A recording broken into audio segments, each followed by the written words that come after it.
It's a minute gone past the hour of 9 o'clock. Good morning to you, Grenada, Carriacou, PD, Martinique, the rest of the Eastern Caribbean, to you wherever you are. It's a glorious, sunshiny Monday morning. It is, in fact, the 24th day of the month of February. Oh, wow. Wow. Folks, the time waits on no man. I'm not sure why is it you sitting or standing still. Well, to you, wherever you are, I want to say thanks and welcome to the program. And certainly it's Monday. But I want to say thanks to all the listeners, wherever you are, those of you that's in Classic, and those of you that's just joining us on radio. That's GBN Television, Channel 7, Channel 11, and Channel 20 if you are in cable. And with those of you listening on our social media platforms, be it Facebook or YouTube, we say thank you for being part of this glorious conversation that is just about to start. And for those of you that's on www.gbn.gd, we say thanks for being your conversation. I'm Joseph Cadore holding in for GT, as you can well imagine by now. But I promise you, the conversation is not going to be any less. If ever, we'll take it to a different level. But it's always a pleasure to say good morning. He has become family. There's a lot of household names in Grenada. Keith Mitchell, Dr. Keith Mitchell, Prime Minister Deacon Mitchell, and then not too far behind, Joseph Cadore. Yes, and then Honorable Howard Days. Good morning, Comrade Sylvan. How are you, bro? I am good. Good morning to you. Good morning to the rest of the GBN family.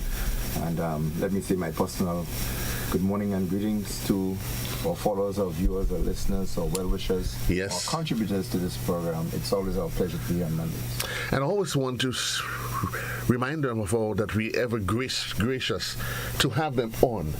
Because very often, bro, we take things for granted. Life, our ability, the air that we breathe.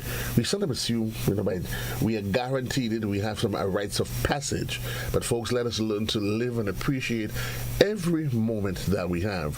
Because just like that, it can be taken away from us, and we find ourselves in another difficult position. But here we are, another Monday morning. And while I wasn't here with you last week, as we do every week, we summarize the previous week so folks can get an appreciation for those that's following the conversation, though. Sure. So bring us up to, we take the first 10 or so minutes, bring us up to speed in what I missed last week. Yes. And give me an appreciation of why I should listen every Saturday, every Monday. What miss you don't say passing. Not necessarily. Not with GBN. You always a follow up. And so as you mentioned time and how quickly it is going by, this is February. Yes. And to everything that one wants to do, you have to make the time. They say, because 24 hours seems to be too short in a day because you don't get as much as you want to be done. We don't believe that a second is 60 seconds makes 1 minute anymore. We believe it's less than that now.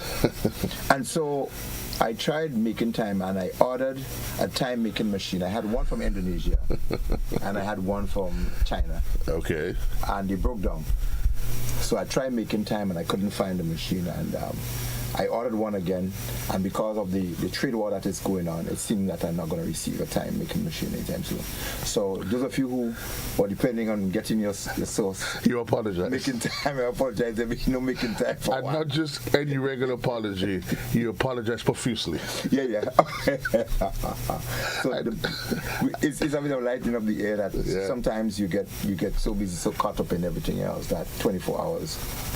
And everything else seems to be short. So that's the reality. You just have to be able to schedule what needs to be done and get it done. And people say, you are so busy, GT, and how would you get it done? So we say to them, the people who seem to be very busy always get it done because they know how to schedule and how to manage. So you do not choose what you think they can do.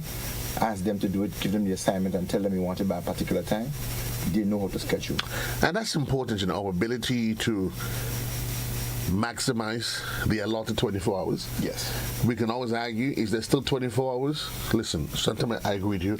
I seriously? I mean, the only time you're kind of happy that time flies is when you're at work.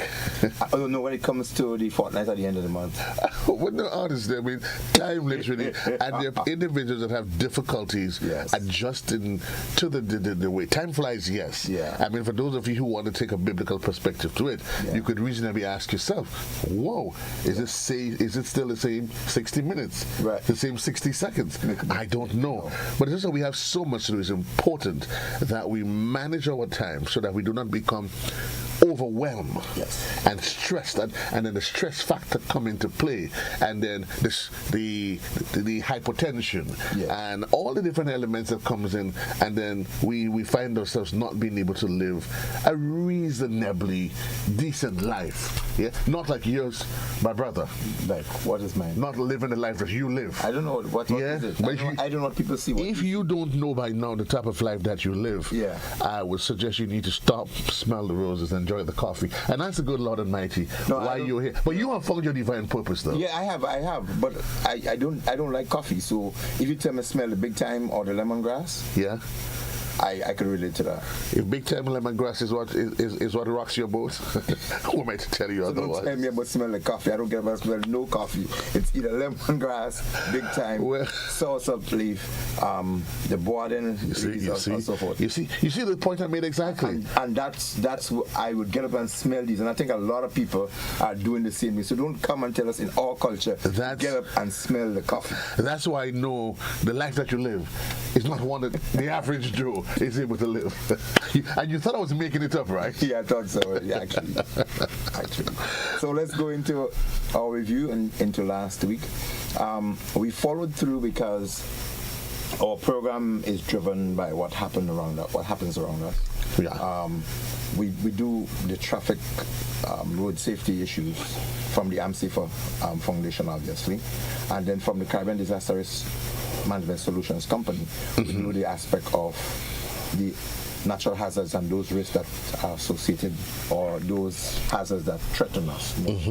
And we're part of this Caribbean system of warnings and hazards management, etc. And so we had this almost, I think, about 7.8 earthquake that actually came through the Caribbean. The Caribbean felt it, and so there was a tsunami warning that was generated as a result.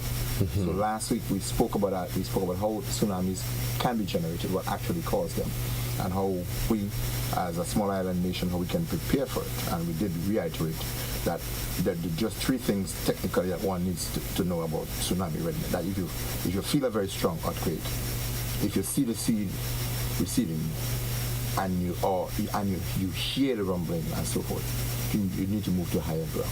You should have a built-in system that says run. That's technically what it is. Once you feel a strong earthquake, you see feel here, run. That's it technically. You don't wait, because as I mentioned on the program last week, there's much to be desired about our warning system in our islands in terms of for all hazards. And so tsunami is one of those that does not give you a huge gap for warning space. I did mention that if you have tsunami situations or like an earthquake, the epicenter is located far north of us. It takes an average 15-20 minutes before tsunami could be generated into our area. Right. And before the warning system actually comes through, a lot of people will be inundated with water or otherwise swept away. And so the reality is you just have to have systems of not just the warning system, but that the information has to be embedded within our culture, so that people, without having been told or their hands being held, you understand that this is what you need to do.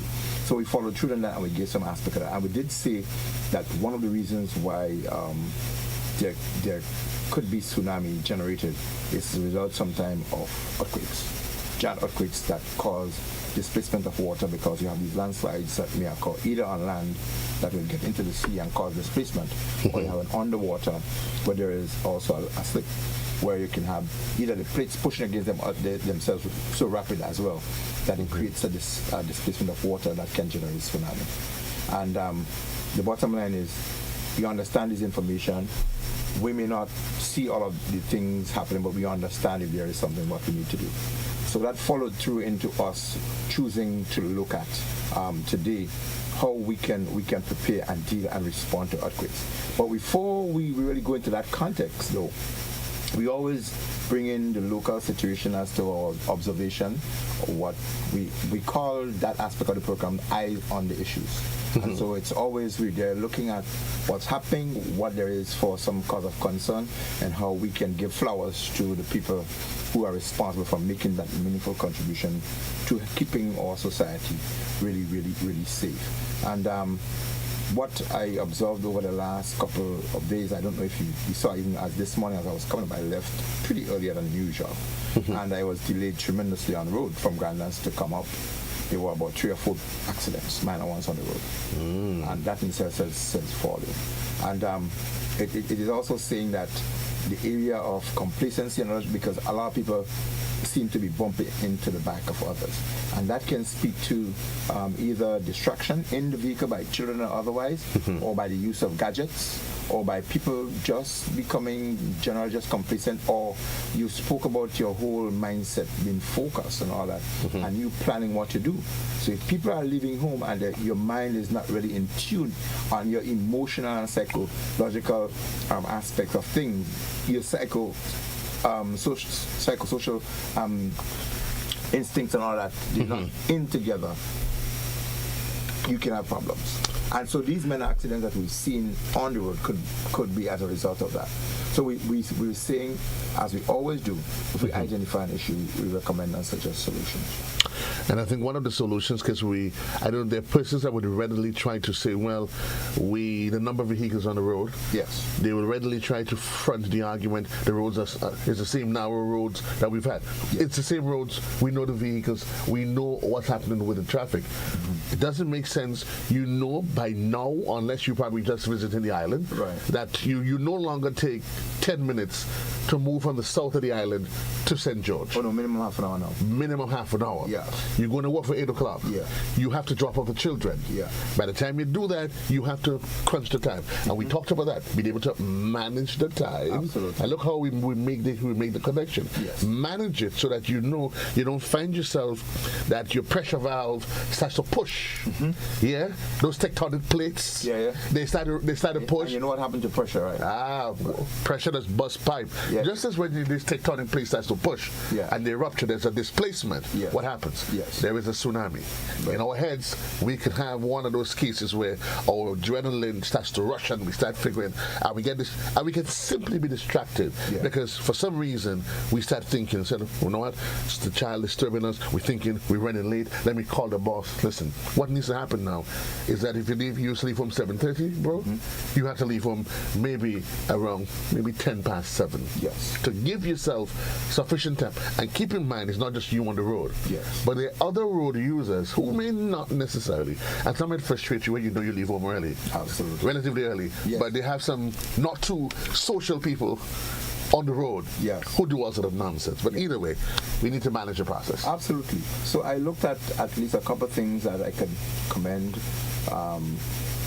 either or voluntary or community or the authority at B for what they do. I remember we spoke about the risk around the carnage, that beautiful carnage that we have, the walkway, and the tetering of the boats, or the tying of the boats on the opposite side, or what you call the button of those boats, and the string that goes across. That trick people. I have seen some improvement in that area, which is a plus for us, but I would further recommend that in some cases where they cannot find enough places to hitch them on, that they can put reflective tapes or some in the nights. There's something called cam lights. You can put them on them so that people walking can understand that there's something there. So in the meantime, while we work towards getting better at doing it, my recommendation would be get reflective stuff that you put in so you catch people's attention from a distance. In addition to that, we spoke about the humps and bumps and pedestrian crossings that are not well marked. And I saw as recently as last night, through even the Karen James Boulevard, I saw they were doing painting of some of the pedestrian crossings, which is tremendous. That in itself is good, because the disadvantage coming over these humps and banging your vehicles and losing all these bushings and springs, trust me, it's not a welcome thing.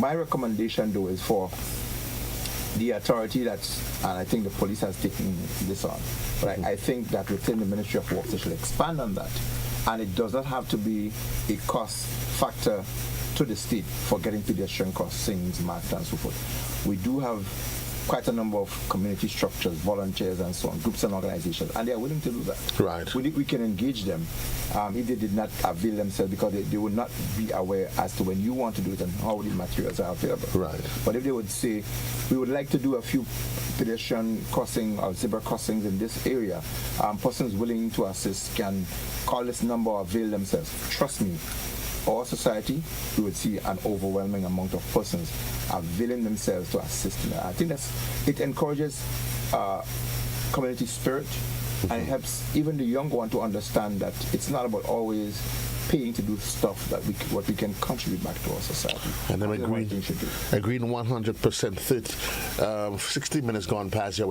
Two things though I would want to add to that element of it.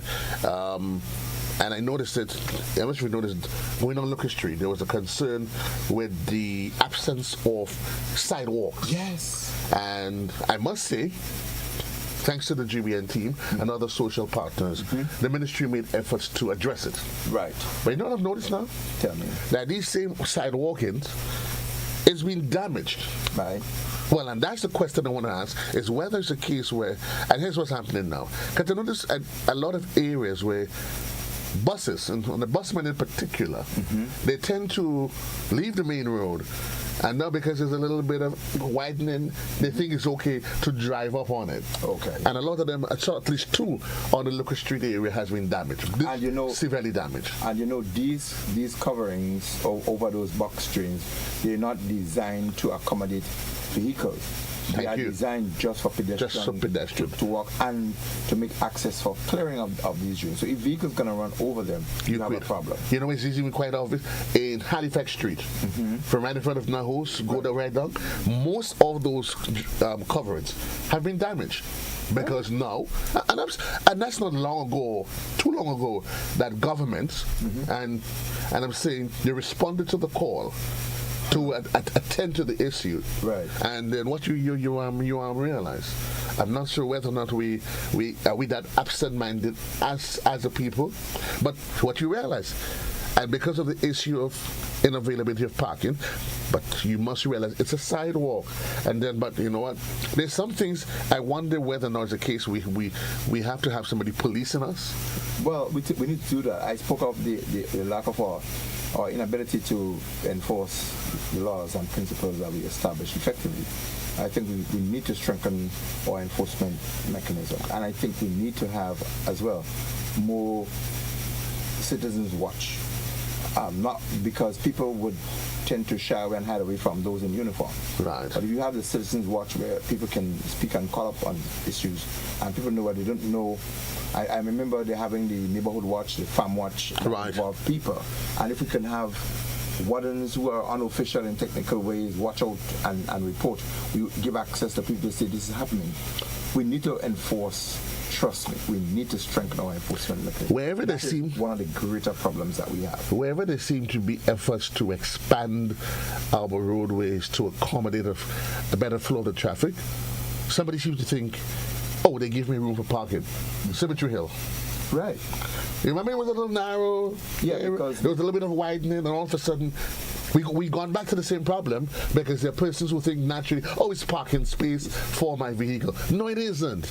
It is to accommodate a better flow of the traffic for the general public. How dare you be so selfish as to permanently, because you figure you work in the area or you reside in the area, you know what? They're like, dum. I live in here, so I could park there. No, it isn't. So before we break this segment a little bit, as we're on the traffic issue, I have two things that I really want to speak about before I forget. One, I think I would want to, remind or bring it to the attention of the general public, as I observed this morning, that the Parliamentary Elections Office is now on Upper Lucas Street at the extreme end, almost towards where the old Governor General's entrance, now the Parliament building, and it's on the left side going towards the city, right? And people need now to be a little bit more cautious because they're parking on that area. The workers, their vehicle infringe like 18 inches or a foot into the regular driveway. So that's one of the things that drivers along that road need to be mindful of coming down that street, that there is an office there now, that there may be more parking, and a little bit they have to be cautious in terms of the speed. Finally, I observed in terms of the humps that are not needed in a lot of places, in the city in particular, that could be responsible for the slowing of the traffic. We mentioned that last week, right? And then I look at the speed limits in some areas. The Morris Bishop Highway, a Soho area, and other places across Grenada where you have 40 miles per hour. And it says into the town, 20 miles per hour. Who can drive 20 miles per hour in town? So my recommendation would be, take out 10 from town and add 10 to outside. Right. So you now make the speed limit on the outside to move a bit quicker at 50 miles per hour or so, and you reduce in town from 20 to 10 or even 5, because that's the speed with the amount of traffic we have now, that's how you're going to move. And when you have these massive humps in the city, where by reason of circumstance you cannot move faster, to be honest. But then you have these lower vehicles and everything else, and you have to take your merry time to ride over these humps and go. It adds to the challenge. It adds to the backup. I think we have to move with time, and these are two of the things I really think that we can speak about and address later on. Excellent point. We're keeping our eyes on the clock. It is 22 minutes gone past the hour in the morning time. With me this morning, Mr. Sylvan McIntyre and Joseph Cadore. I want to say thanks to those of you that joined us on social media, Yulin Alexander, Veronica Sandy, Agatha Lewis, and others, Michelle Bernard. We say thank you for being part of the conversation, and feel free to contribute. You can submit your contributions online. I'll try my best to attend to them, and those of you that is on WhatsApp, feel free that you can add to the conversation, right? Yes. So I see while we have somebody, so I guess some good friend of ours, I don't say it's always good when the public see the need to send you information, notwithstanding what capacity they serve. They're part of the conversation. They're part of the conversation. Contributors to the program. And that's what we keep saying, that we want our public to become more inclusive, adding value to the conversation is not about just the GBN. No, it's not. It's about the greater Grenada on a whole. So let's try to still to hone in now. And so we talk about tsunamis. We talk about our ability to. We spoke about tsunamis last week. While we're at it though, while it's not directly involved, but in terms of responding to emergencies, the 2025, the list of hurricanes. Yeah, they're out. They're out. Yeah. I see that they're out. Dorian was removed from last year's list. Dorian was, replaced by Dexter. Hope he behaves. He doesn't be too much of a naughty boy. Right. And certainly we will be remiss if we don't recall the devastation that was caused by Beryl. And when I saw the list this last night, I'm like, whew. You remember Dorian? Who Dorian destroyed, right? Dorian, I can't remember, but I know that would be at the tip of your fingers. The Bahamas, for sure, because I responded to that event in the Bahamas. I decimated Grand Bahama and Abaco. Those islands were inhabitable for quite some time. It was such a mess. And it would seem as though it was just yesterday, because, we keep the conversation. It was actually in 2019. And the Beryl conversation we have not even gotten Beryl out of our mind. And here we are. But what is important that it is early. And I think what's important is that we need to develop that growing sense of sensitization. That folks, tsunamis, earthquakes, natural disasters, they are not natural hazards that becomes the disasters. Thank you. That they are not these remote conversations that happens in a vacuum. They can happen. Look, every day. Suddenly you stop. Is that a rumble I feel? And people have been saying this. They've been feeling tremors. Oh yes. And it is really true. Sometimes you have to. You ask yourself, okay, is that what I think? But we have to be able to develop that sort of sensitivity.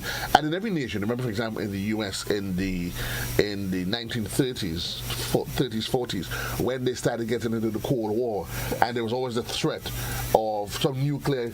America and at home, they took a national conversation. Yes. What do? You hear the air raid sirens. What do you do? That has to be, and you would agree, must become a national conversation. Of course, it has to be. And The list of the hurricanes, that's preliminary. They do give an update sometime in May. That is, sometime it varies slightly to what it is now. So they do give an early, and later on they'll do a confirmatory just in May as you get before the June 1st traditional official beginning of the hurricane season. So the conversation is really and truly about comprehensive disaster management. All hazards, all people at all times. It's not just tunnel vision, one focus. And you mentioned Beryl. Grenada is in such a different position to be able to react and respond to natural and even human-caused events. Now, we've had the experiences come through the years. We learn of other people's, and we've had our own. Hurricane Ivan set the tone for this generation, because the one before us in the 1955, we were not part of it. And so we heard of it. And so a lot of people in this now dispensational generation could remember Hurricane Ivan. And then we followed up with Hurricane Emily. And then we have the Lily and the Lennies and those storms that came through, and Arthur and so forth. And then Beryl came in this other, a new kind of a dispensation technically. The technological era that even brought back a number of things and took us years back where we should have been, that we realized we're not. But do you think, though, that the frequency by which the number of these events that we've experienced, that it has added or increased our sensitivity, or increased brought us to the point where we don't think of these natural elements in a vacuum, but it forces us to become much more sensitive to realize this is a conversation. When the authorities talk about having a family plan, when Mr. McIntyre talks about increasing your sensitivity, knowing, keeping yourself in the know, do you think we've gotten to the point where we fully appreciate that sort of info? You're not giving me a lot of difficulty this morning. That question is easy. We're not there. So, okay. So you're saying unequivocally, with no ambiguity, that we're not at that point? No, you're not. Definitely. Our attitude and our approach to a lot of things doesn't say that we are. In most cases, because there are authorities that are entrusted with particular responsibility, they are ensured that they do something. But culturally, across the nation, we have not really adapted to that point of being ever so conscious that we are very vulnerable. And that we need to do things continuously to build our resilience, even within the economic status of what you call the pillars and the stays and so forth, what would bring back, what contributes to the GDP, etc. You look at the tourism, you look at some aspect of the private sector, the business community, and so on. I know some people have gone on to writing the business plans and do things. Right. Others still think, well, okay, my business will be bound. The government is going to help us. Relief is going to come from someplace, and those buffers and those financial risk management issues, they are not really highlighted sufficiently. We've gone better than we've been in the past, but we're not at the point where we can breathe a sigh of comfort, personally for me, that we can take care of it in that sense. And we have adapted, we have lessons learned, and we have implemented those things, for our integrated lessons learned into our regular planning processes. Some of it have been done, not sufficient. So it begs the question, what does it take for us to get to that point? There's something called stick-to-itiveness and consistency. And as I mentioned, people on average, human beings, and maybe our ethnicity has said to us that we need to have like almost a yardstick over us to ensure that we do things.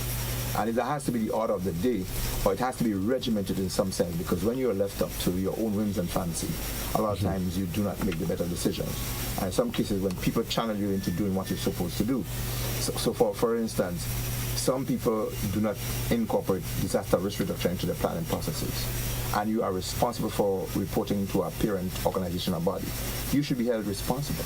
And I know of countries where disaster risk reduction is incorporated within the terms of reference, the job description.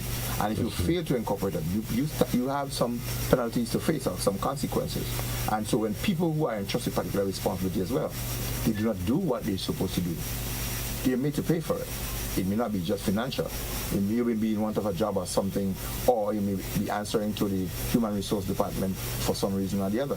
And unless we've gotten to that stage where I understand now there's a good move within the public service where there has been a survey in terms of the risk that exists within ministries, etc.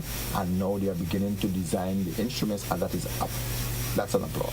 I really commend that initiative where you can do that risk assessment, and so now you can start driving initiative. But that initial move cannot be a move and stop.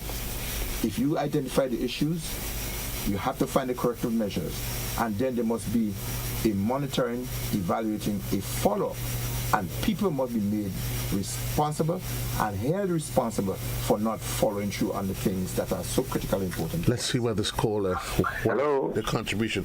Good morning, caller. You're live. Hello. Yes, caller. You're alive. He apparently is following on the. And let me just remind you, once you call in, that you need to follow the conversation via the telephone, right? So you want to move away from the whatever device that you're listening on, and let's conduct the conversation via the telephone. Good morning, caller. You're alive. Hello, caller.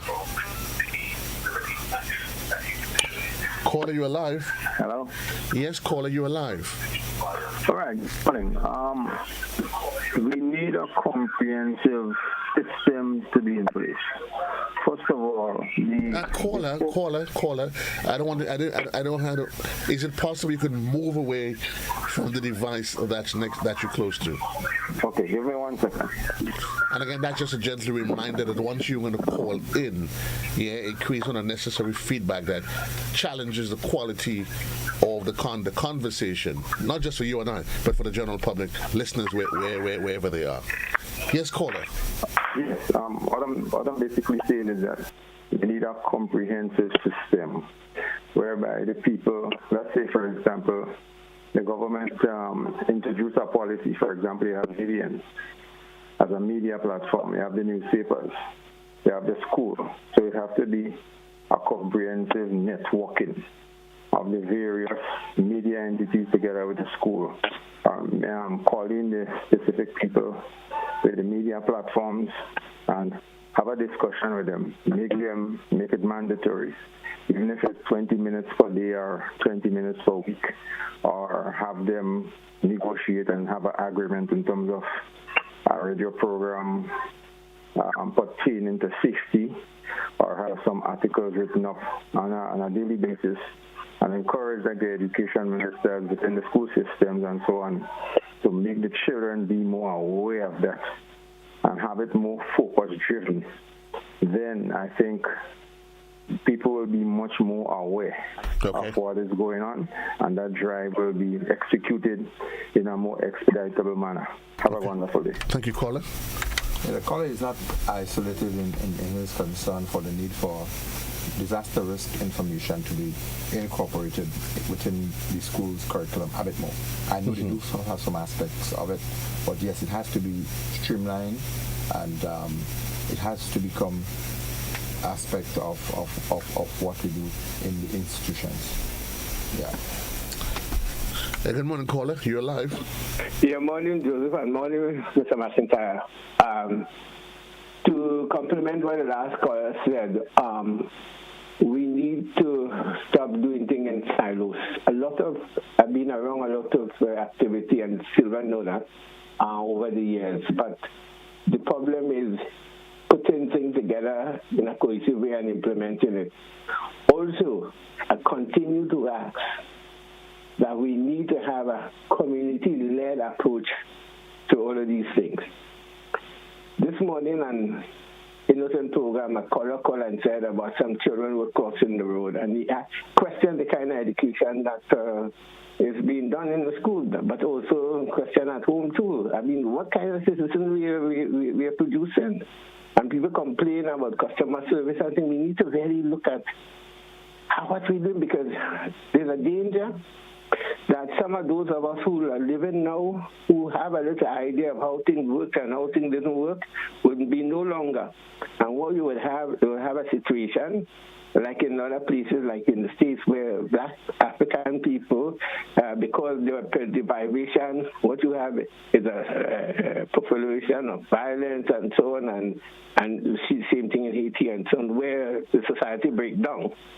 Because, I mean, not being allowed to evolve in a systematic way.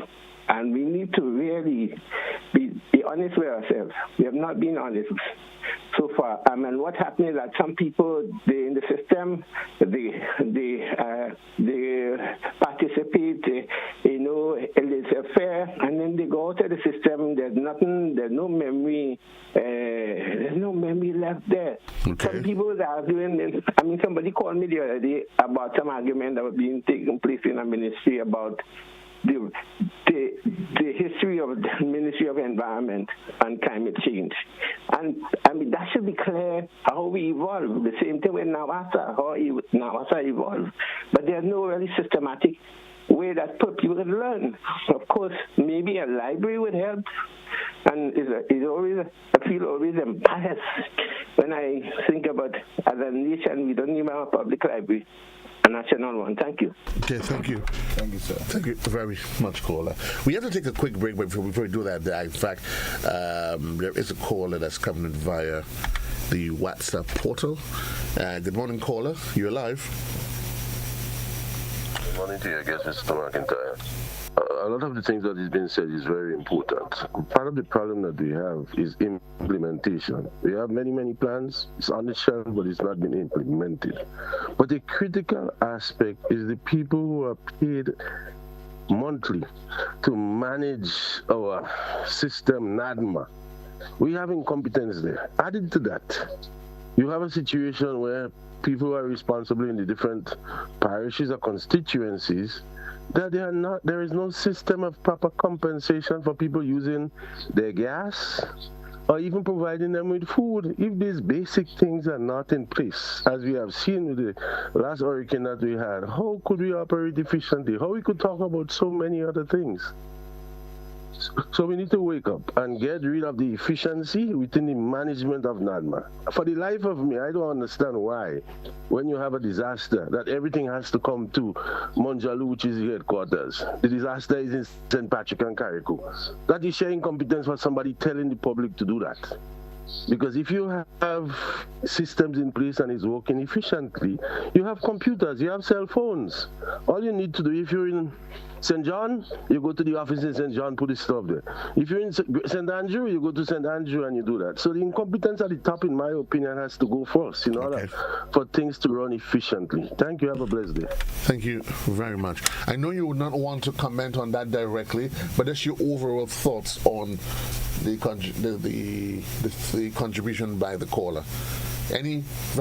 Yeah, one of the areas I would definitely support, and I know that there is intent for that to happen, was the ability for state mechanism to be decentralized. Right. And that goes without saying. There's a framework for that to happen. But in terms of having the physical structure and the electronic means, as he mentioned, that is something that needs to be kicked in. It would add to the efficiency of responses, and not just response, but mitigations generally.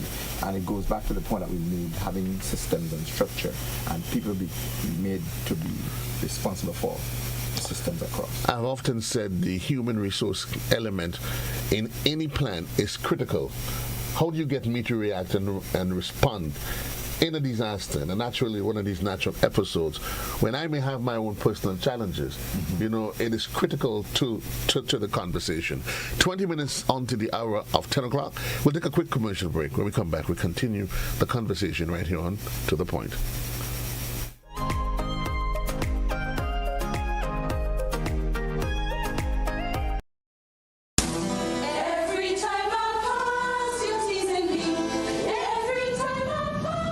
Grenada National Folk Group, in collaboration with the Ministry of Tourism, Creative Economy and Culture, proudly presents Iconic Moves and Melodies. Yes, man. Iconic Moves and Melodies. A heartfelt tribute to the legendary Miss Shirley Robinson. Mark your calendar. Saturday, March 1st, 2025 at the Grenada Trade Center, starting at 5 p.m. Immerse yourself in an evening of vibrant folk songs, classical songs, Negro spirituals, patriotic songs, captivating poetry, and mesmerizing dance performances as we honor Miss Shirley Robinson, a true pioneer of Grenada's cultural heritage. You'll also get the chance to have a meet and greet with Miss Shirley Robinson. Tickets are just $50 for adults and $25 for children. Iconic Moves and Melodies, a celebration you don't want to miss. Join us Saturday, March 1st at the Grenada Trade Center. Let's honor the legacy, celebrate the culture, and make it a night to remember. Grenada is indeed beautiful and worth exploring. We firmly believe that you should be allowed to do so. Why not explore Grenada with James Services Corp Off-Road Tours? Whether you decide to explore Grenada with your family, spouse, or large group of friends, we are ready to welcome you. Our tours are guaranteed to leave you with wonderful memories of Grenada if you are visiting, and excitement if you live here. Book a tour with us now by visiting our website www.jamessvcs.com. Call 1473-442-3769 or email info@jamessvcs.com. James Services Corp Off-Road Tours. I am Dennis James Williams, owner and director of James Services Corp. Looking forward to welcoming you to the beautiful island of Grenada to explore with James Services Corp Off-Road Tours. See you soon. Explore our beautiful island of Grenada from an angle that is unique and off-road, but equally fun. We are 100% family-friendly tours. Right Choice Promotions in association with Investment Migration Agency of Grenada, together with Ariza Credit Union, presents the inaugural Virgin Parish Relay Meet. This is the real mini Olympics, Saturday, March 8th. Lassa Just Playing Field in St. David. Relay action featuring the top clubs and schools from across Grenada, competing for cash prizes and more. Come see the nation's best athletes as they prepare for Intercall and Carifta Games 2025. First call to action is at 2 o'clock in the afternoon, featuring live entertainment and excitement in the tug-of-war competition. Admission $10 adults, $5 children. Come to Virgin Parish, St. David on Saturday, March 8th for the Virgin Parish Relay Meet. Come share in the excitement and speed and see you there.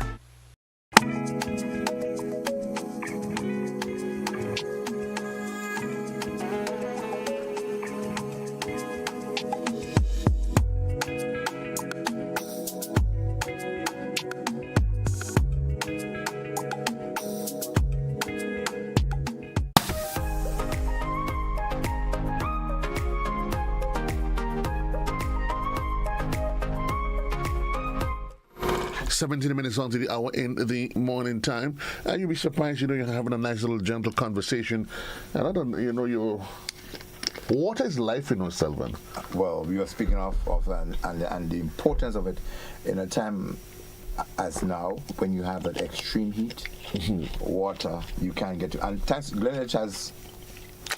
Even when you're not in the extreme heat, you still need a little bit of H2O to make sure you stay your lips, to moisten the lips, and that you stay hydrated. We're going to jump straight into the telephone lines.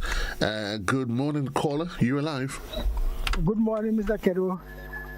You, sir. Mr. Cadore, I listened to somebody talking about NAGDA should have control of everything. I believe, Mr. Cadore, that NAGDA must have everything pursued to come in the country. Can anybody come for anything? It's NAGDA they're going to. Anybody want to bring in anything otherwise, they should not be allowed to do it. Because they intend to bring in drugs and guns and all kinds of things in the country. That should never happen. NAGDA is supposed to control every single thing coming in the country during the time of hurricane or any disaster, and nobody else. Because these people will bring in all kinds of stupidness in this country. So NAGDA, proud of all you, take all your responsibility, serious, and do what all you have to do. You is the main body for relief in this country, so you have the right to bring in everything in the country. Anything by the community, it must pass through you. And I believe that. Thank you, sir. You have a good day. All the best to you. And while I appreciate the caller's concern, I think it should not be, for the purpose of clarity, I think the general conversation had to do with the decentralization of the control mechanism. Yes. Should I, if I need something, should I have to worry about, I'm going up to Manjulu, if the disaster is in some other part of the island? I think that was the general essence of what the previous caller was in fact. And just an expansion of what the second caller said in terms of NADMA being responsible. In a crisis situation, I think our public is not maybe sufficiently aware that once there is a declared emergency, that system comes in and it falls under NADMA, and that falls under the purview of the Prime Minister, who is the head of the country. Right. So they would set the control mechanism as to exactly what kinds of things will be coming. If it comes through customs, what will be allowed to come in under that concession, X, Y, and Z, until it goes back to near normal with all other ministries take up. But it is automatic technically that NADMA, when something happens, an emergency, the system, they are responsible. Indeed. Good morning, caller. You're alive. Good morning, Mr. GT and Mr. McIntyre. How are you? Fine, sir. Yes, Mr. McIntyre. Last week I gave you an assignment to look at that road. So I need a feedback. You want the feedback? Yeah, that Monroe Road. Go ahead.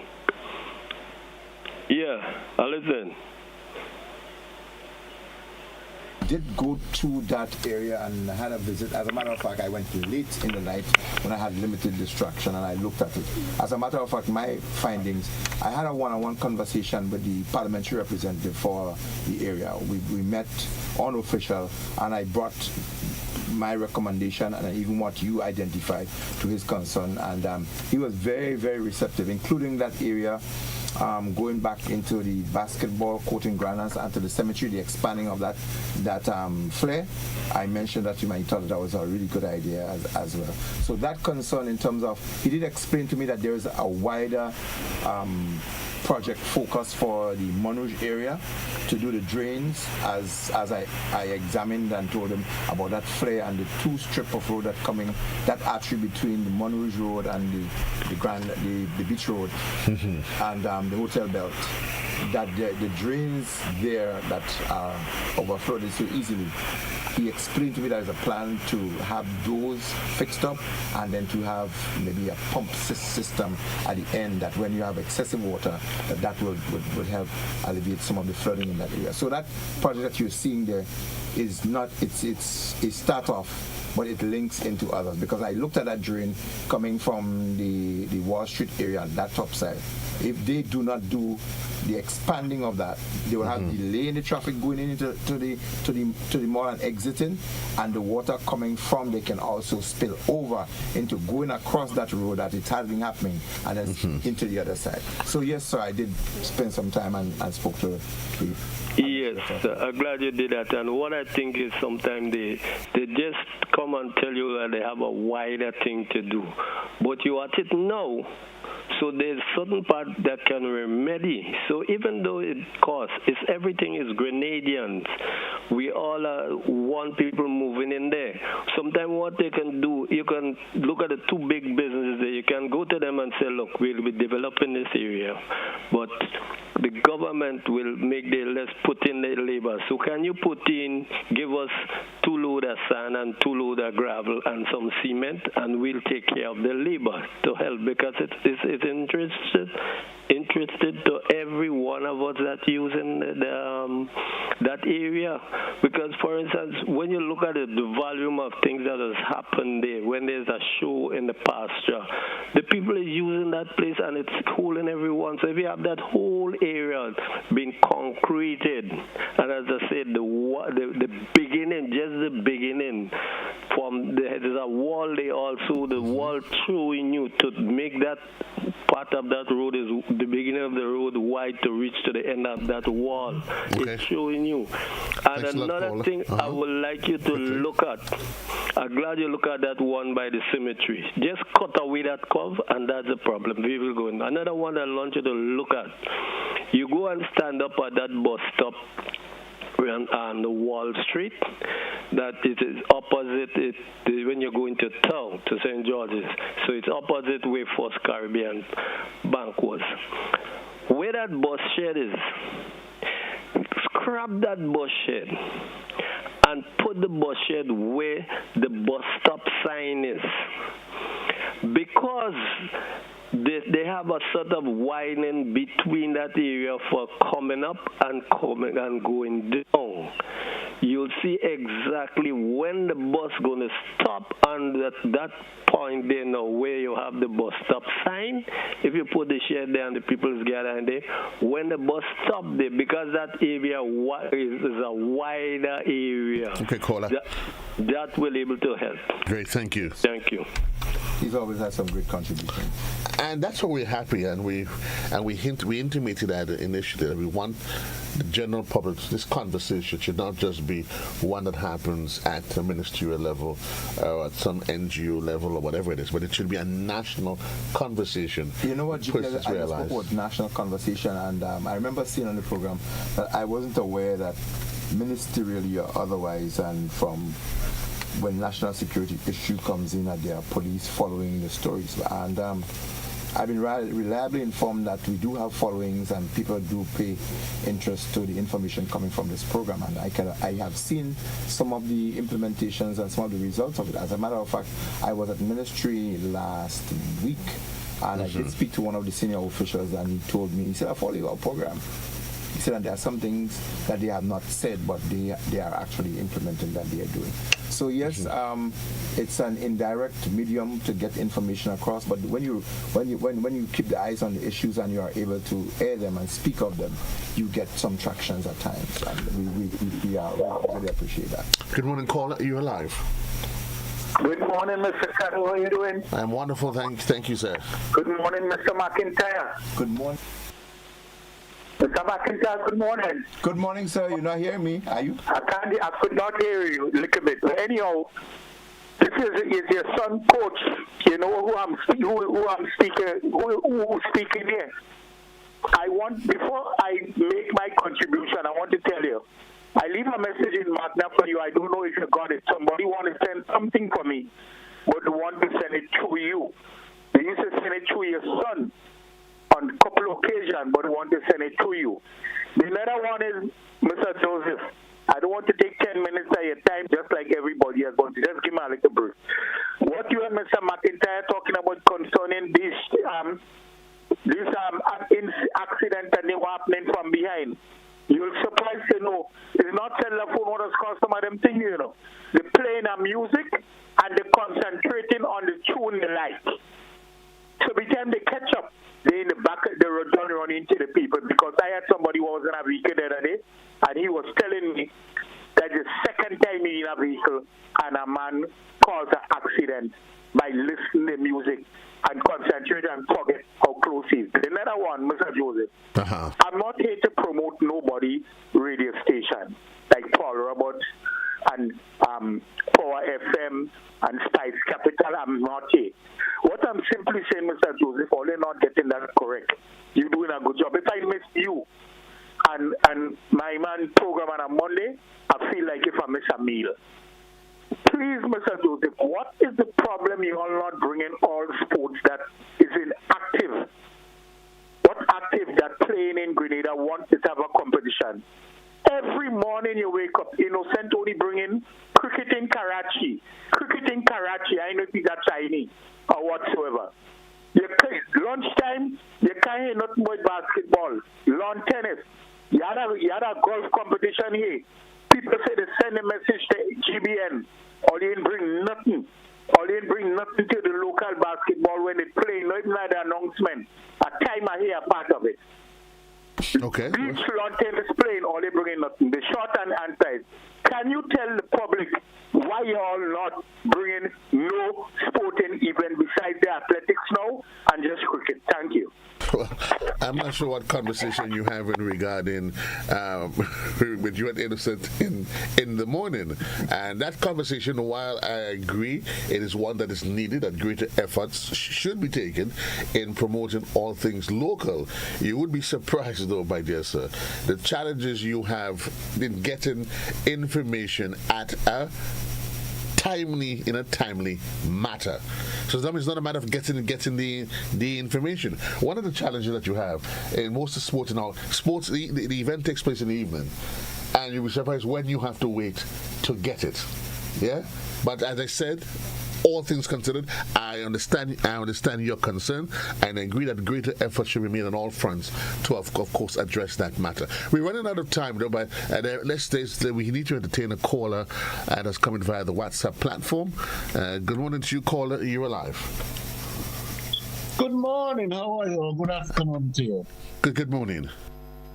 Hello, Mr. McIntyre. How are you? You all right? I am fine, sir.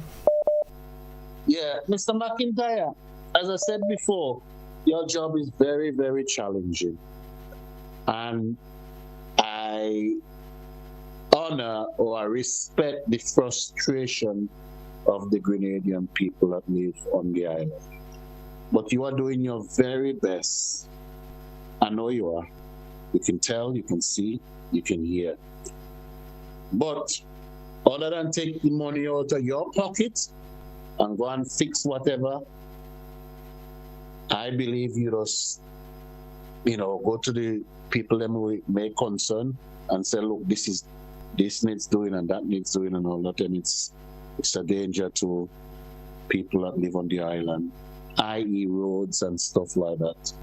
And like I say, unless you take the money out of your pocket, Grenada people have to understand you are doing your very best, for the Grenadian people, and there's not much more you can do.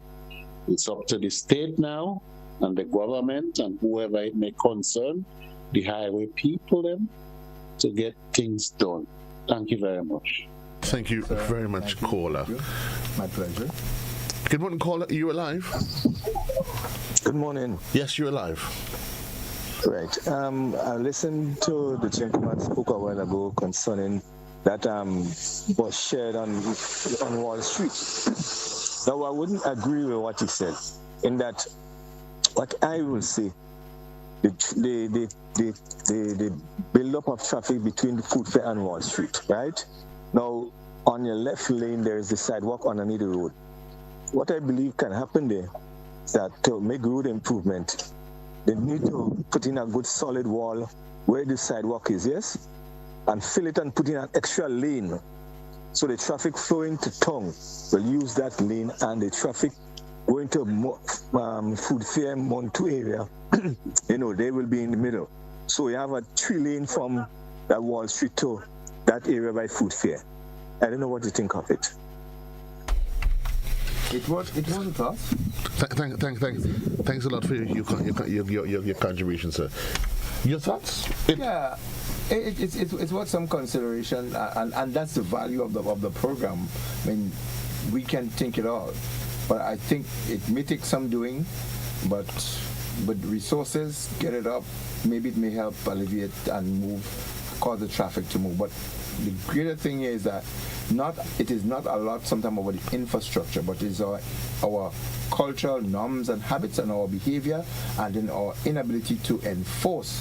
If we do have a more serious enforcement mechanism, a lot of people will do differently. Time has expired. It hasn't ended. The time allotted to the program has expired. Yeah, we're going to take that final caller. So this, and then we are going to wrap. Good morning, caller. You're live. Hello. Good morning, sir. Yes. Good morning. Morning. Hello. Good morning, caller. You're alive. Yes. Okay. This question is from Mr. McIntyre. Good morning, Mr. McIntyre. Good morning, sir. Please, we are asking you kindly. Please, could you please tell Mr. Williams if he can send his workmen to put back the Humps Industry Highway, please?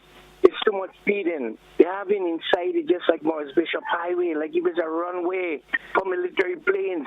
Monday and Sunday, same thing. Please, they took 36 humps from Dusty and up to now, didn't put them back. Oh God, people passing there with children. You have a lot of business places around there. You have Marine, M&N, Concord Distributors, and then cars being on the right by Concord Distributors. Please do something for that, for the people. Please. Okay, and thank you all so much. Thank you very much. Thank you, caller. Thank you, caller. An appeal? Yes, that area, that dusty highway. And I don't know what qualifies some of our strips of roads to be considered a highway. A highway has implication, a highway has meaning, and a highway has expectations and outcomes. And so if you have a highway, it automatically feels to people that you should be driving beyond the regular speed. Right. You have the Morris Bishop Highway, and we have one called the Dusty Highway. And so, but I do believe that area, I share the caller's sentiment. And that area needs some attention, including the number of vehicles that are occupying the side of that road. Well, we understand that there's an industry there where the ready-mix concrete stuff, huge trucks and hardware in that area. And then the greater environmental concern is those containers that hold in the excess oils from vehicles. There are about 8 of them on the roadside. Small, they are about 400 gallons. Tanks, plastic with rails, and some of them are leaching onto the roadside or close by. That is an environmental hazard, and that needs to be looked into. So, caller, I share your sentiment, and that area do need some attention. So many things to be discussed. Time is always the factor, but certainly we want to say thanks to Sylvan, and certainly we want you, the general public, to continue to be part of this engagement. Remember, this discussion, Mr. McIntyre just facilitates it on a Monday, but the hope is that, Sylvan, that persons get that greater sense of awareness, that get a greater sense of patriotism, where we get to the point of recognizing that whatever we do, we don't do for any particular segment of the society. Yes. But it's done for us collectively as a nation. All good things must come to an end, and so too, this conversation must come to an end.